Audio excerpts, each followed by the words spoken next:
perdagangan di Bursa Efek Indonesia sudah ditutup dan kita lihat final level untuk penutupan perdagangan pada hari ini. Indeks harga saham gabungan yang tadi kita pantau bahwa pergerakannya memang terus berada di zona positif begitu ya, tapi menjelang penutupan ini justru penguatannya semakin tipis ya, positif dan semakin tipis. Kita lihat posisi terakhir IHSG ditutup dengan penguatan 0,09% di 6.875,11 pada perdagangan hari ini dengan total turnover mencapai 8,9 triliun rupiah dan 219 saham yang terapresiasi naik pada perdagangan hari ini diikuti 25 miliar lembar saham ditransaksikan sepanjang hari ini.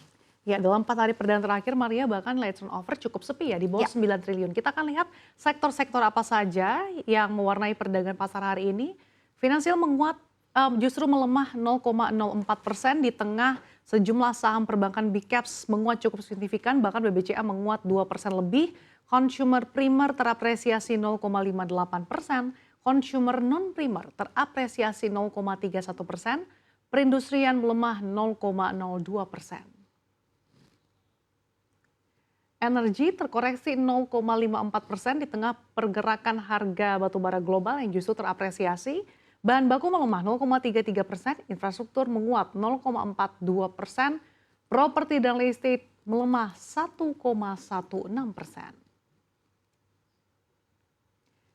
Teknologi terkoreksi yang paling dalam hingga 2,18%.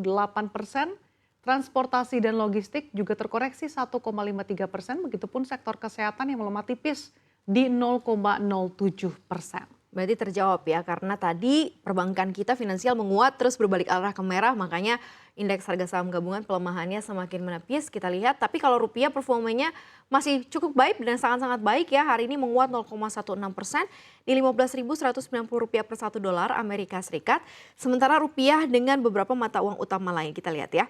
Rupiah versus yen Jepang di sini juga menguat 0,15%, tetapi terpantau melemah. Singapura terhadap rupiah terhadap Singapura dolar, maksud kami pelemahannya 0,1%, dan rupiah versus euro di sini juga melemah 0,07%.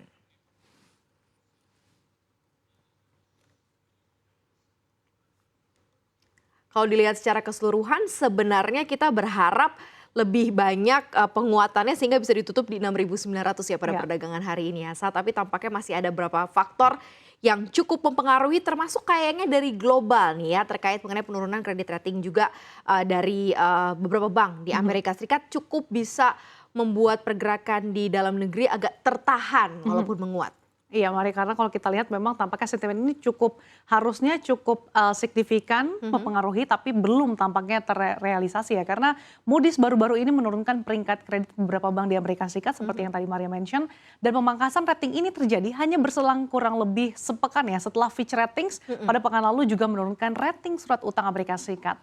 Moody's memangkas peringkat 10 bank Amerika Serikat satu tingkat, di mana bank yang diturunkan peringkatnya oleh Moody's antara lain ada M&T Bank, Pinnacle Financial Partners, kemudian Prosperity Bank, dan BOK Financial Corp. Nah, lembaga tersebut ini juga memperingatkan tengah meninjau juga status beberapa pemberi pinjaman terbesar Amerika Serikat.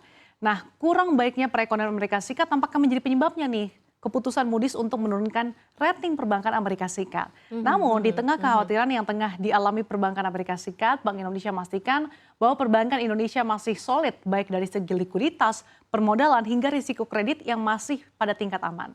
Oke, di dalam negeri nggak ada masalah apa-apa ya. Tapi kita tahu bahwa Amerika kan sebuah negara yang adikuasa, besar begitu ya. Kalau efeknya ke Indonesia dan dikhawatirkan sebenarnya oleh investor dalam negeri dan luar negeri sebenarnya cukup besar begitu ya, cukup make sense juga. Kalau udah kayak gini, perbankan di sana diturunkan, kayaknya butuh boosternya adalah monetary policy ya sebenarnya ya. Balik lagi, kayak gimana nih nanti The Fed next yang menghadapi situasi ini nih? Cukup bikin worry nggak?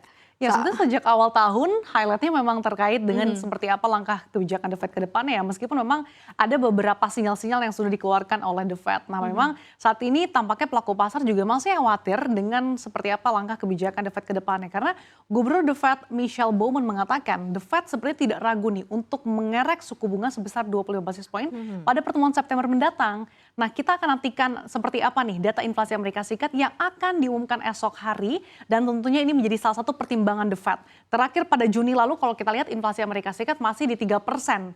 Nah ini juga belum sesuai ya dengan Ya, target The ya. Fed yaitu di kisaran 2%. Kalau kita trace back sebetulnya sejak Maret 2022 sampai Juni tahun ini, The Fed sudah mengerek suku bunga acuan sebanyak 525 basis point menjadi 5,25 hingga 5,5%. Jadi kita akan lihat terminal rate ini akan di rentang berapa. Kalau saat sini sih masih dengan tense yang cukup agresif ya, masih akan ngincar di 2% ya, walaupun sekarang mungkin sudah sedikit mendekati target akhir, tapi tampaknya kalau belum 2% masih terus ada opportunity untuk kenaikan lagi nih ya suku bunga. Jadi ini yang makanya membuat investor cukup wait and see pada saat ini posisinya ya. Nah masih kombinasi dari global juga, selain dari Amerika Serikat, China juga kayaknya kasih salah satu booster yang cukup enak atau cukup nggak enak nih sekarang. Iya ini sebenarnya agak bingung juga ya Iya. bilangnya karena kalau kita lihat data neraca dagang China sebetulnya mengalami kenaikan menjadi 80,6 miliar dolar atau sebetulnya lebih dari ekspektasi pasar sebesar 70,6 miliar dolar. Namun yang menjadi catatan Maria, ekspor dan impor China secara bersamaan terkontraksi secara tahunan. Ekspor China terkoreksi 14,5%, sedangkan dari sisi impor terjadi koreksi 12,4% secara year on year. Ya. Nah kondisi ekspor impor China yang mengalami penurunan ini tentunya menjadi bad news ya bagi Indonesia. Karena China merupakan tujuan ekspor utama Indonesia gitu, seperti dengan komoditas unggulan Indonesia seperti batubara dan juga CPO. Oke, berarti di sisi lain ya nggak cukup enak juga ya dengan kondisi yang terjadi di China ya. Mungkin kalau dilihat dari dalam negeri bisa seperti IKK gitu ya, ini bisa membawa salah satu sentimen yang cukup baik begitu atau justru malah enggak, karena kan memang ini balik lagi ya, retail butuh booster sebenarnya. Nah ini apa yang terjadi di IKK kita nih, Sa? Ya, Maria, indeks keyakinan konsumen Indonesia IKK ternyata turun nih ke level terendah dalam 4 bulan sebesar 123,5 pada Juli dari bulan sebelumnya sebesar 127,1. Dengan seluruh subindeks ini mengalami penurunan. Nah, penurunan IKK ini akan berdampak buruk tentunya bagi perekonomian domestik. Sebab akan terjadi penurunan konsumsi dari konsumen yang mana tingkat konsumsi merupakan penopang PDB Indonesia.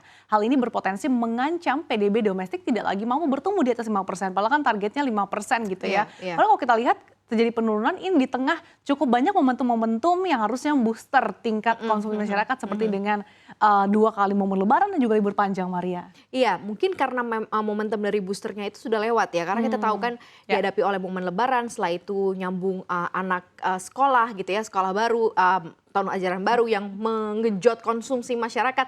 Jadi mungkin kalau recapnya bulan lalu agak sedikit mengencangkan ikat pinggang gitu ya di posisi saat ini ya untuk IKK kita. Tapi lumayan jauh juga sih dari level 127 ke 123. Mungkin ini bisa jadi satu review juga untuk performanya lagi di bulan ini begitu ya, di bulan kemerdekaan kalau tadi Sasa bilang bisa semakin baik lagi.